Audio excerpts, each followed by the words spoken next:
Hey guys, it's Denny Rose here. I'm owner of Average Health. I'm here with William, and today we're basically just going to be going over my new booklet, A Basic Guide to Health and Fitness. So the way this works is basically William is going to go through and just skim through the booklet, ask me some questions, give me some feedback, and then also let me know what it is that he learned in the process. And then we'll go from there. I'm going to let William introduce himself. Hey you guys, it's William checking in. I'm here with Danny Rose, and we'll be talking about health. What health is to me is that you gotta eat good, you gotta treat your body good, and have a lot of value and confidence in your body. Right. So I'm gonna tell you guys a little thing about myself. I'm athletic, and in the future, I will be an athletic director. Got you. Okay, sounds good. So basically, starting out, we're going to talk about my logo first. So, what do you think about the logo? What I think about the logo is that it brings my attention because that's different because it's like you don't never see no one like creating something about health.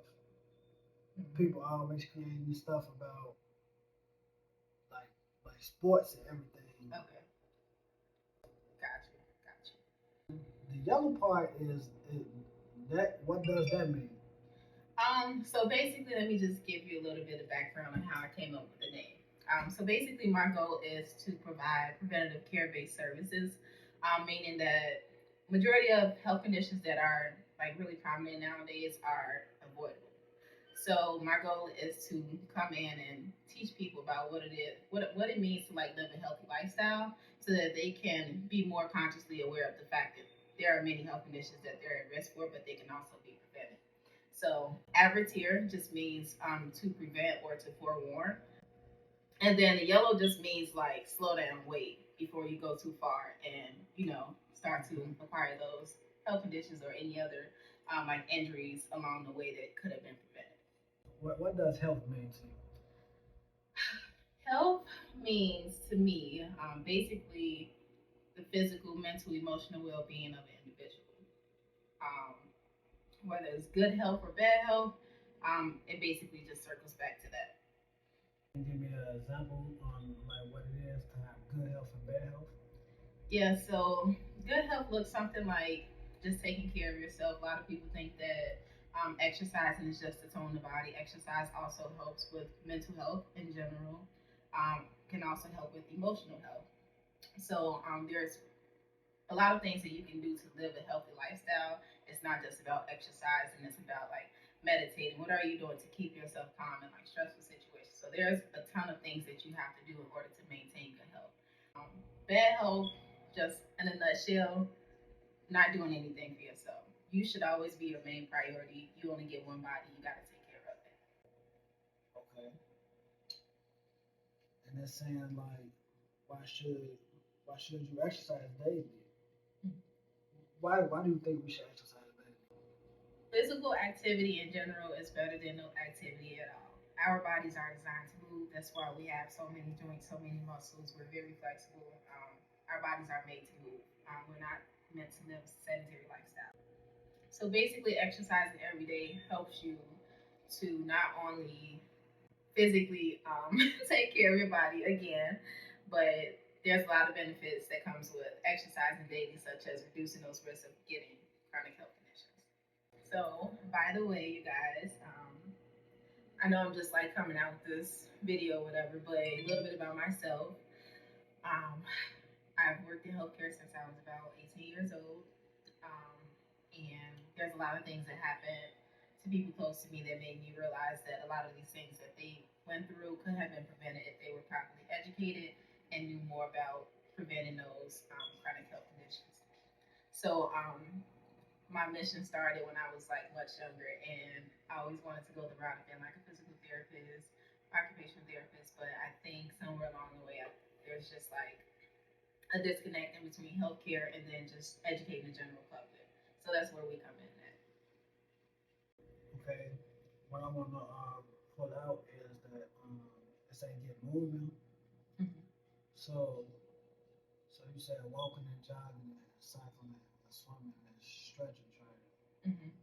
So you wanna elaborate elaborate on what does that mean? Yeah, so the reason why we have it separate, I know that a lot of people say something like, well, swimming and cycling is the same kind of sport. Technically, it's not. There's different capacities used when energy capacities used when cycling versus when you're swimming. So cycling is like majority aerobic, so you need a lot of oxygen coming in and out of your body to complete that exercise. Whereas swimming is mostly anaerobic, meaning that it's a quick burst of an exercise, and you're basically utilizing the oxygen that you have in your body during that little process because obviously you can't breathe underwater.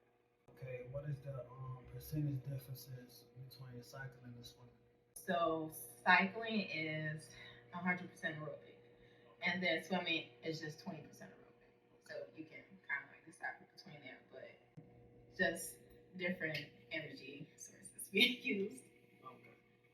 From my knowledge, you say healthy fats. I thought fats is not like healthy. So there are different kind of fats throughout the body, of course. I'm not going to get into the technical terms, but basically, our body does need a certain percentage of fat. It's always a matter of if it's a healthy fat or if it's a non-healthy fat. Um, so, would you consider like fried chicken a healthy fat or unhealthy fat? Unhealthy fat. Okay, so then you have avocados that also have fat. Would that be unhealthy or healthy? Healthy. So it's really up for you to decide. But our body does need a certain percentage of fat because that's how our body produces energy. It starts out as a fat and then it's broken down into like an energy source for us to produce body. Also, by the way, yeah, so along with me working in healthcare, of course, I studied for my bachelor's in rehab science. I'm working on my master's degree right now in human movement science with strength and conditioning. So that's kind of why we have a lot of information here about just like health and fitness. Okay, so about the image that says stretching your bones with calcium rich foods. What you mean by that? So calcium is also just like a vitamin that's needed in our body. So our body produces vitamins and minerals naturally, but we also still need like those certain vitamins and minerals from the foods that we eat. So the citrus and fruit found like in oranges, it has calcium. Our body needs calcium for strong bone health. Okay, how much calcium does your body need? Kind of like on a day-to-day basis how much you should be taking in based on again several factors like age, body weight, things that you do on a day-to-day basis. So what is the different body types and what do you mean by the different body types? So the body type is basically there's three main body types: endomorph, ectomorph, mesomorph. And basically, it's just saying how your body stores and distributes fat throughout your body. So, say for instance, a mesomorph would be someone who you would see like a female who has like a really thin waist. They like to refer to it as like a Coke bottle shape. Um, her body is likely storing fat below the waist. So the ectomorph is basically someone who you would see as a little bit slimmer. Um, their body probably doesn't store fat as much. They might have like a higher metabolism, but they're generally thinner around the waist and around like the lower body. And then as for like the endomorph, that person stores their body fat above the waist. So what is the BMI? His body mass index. A lot of I just put a little bit of information in there about BMI, but as of recently, a lot of healthcare providers are steering away from like using BMI when determine like certain health factors because everyone's body is different and just that calculator itself isn't accurate enough to say, oh, your age and your body weight should be this, So how would you like train your body where you want your body to be healthy at? Like what you need to do okay. To train. Yeah. So there's so many different training methods. It really depends on your goal. So what I mean by that is someone who is like a runner would have a different kind of like training program than someone who's kind of like a boxer. So your runner again, mostly aerobic capacity, so you want to do cardio-based exercises to increase your VO2 max is basically your maximal oxygen uptake. Um, Whereas you have someone who's like a boxer, they need 50% cardio and then 50% strength training. It really depends on someone's like individual goals. So if you wanted to do more of like you want to build muscle, you'll do more of like strength based exercises than someone who wants to just run for a long time. They will do more cardio. Okay, so would that go back to cycling or swimming? Yeah.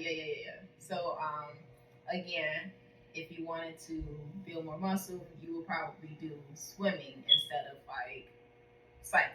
It's just like so many things that people are just generally unaware of, and that's why we are here to increase that awareness. Yeah. Okay, that's it. What I learned about this book is that better health is always what you need and what you always gotta accomplish. This book it brings out like what you need to do to get your body in shape. Okay. So thank you guys for taking the time to watch our video. Be on the lookout. Basic Guide to Health and Fitness. Just giving you some basic key factors on motivating you along your journey. Just give you more information in general. Hopefully, it helps in some way. It's going to be released real soon. You guys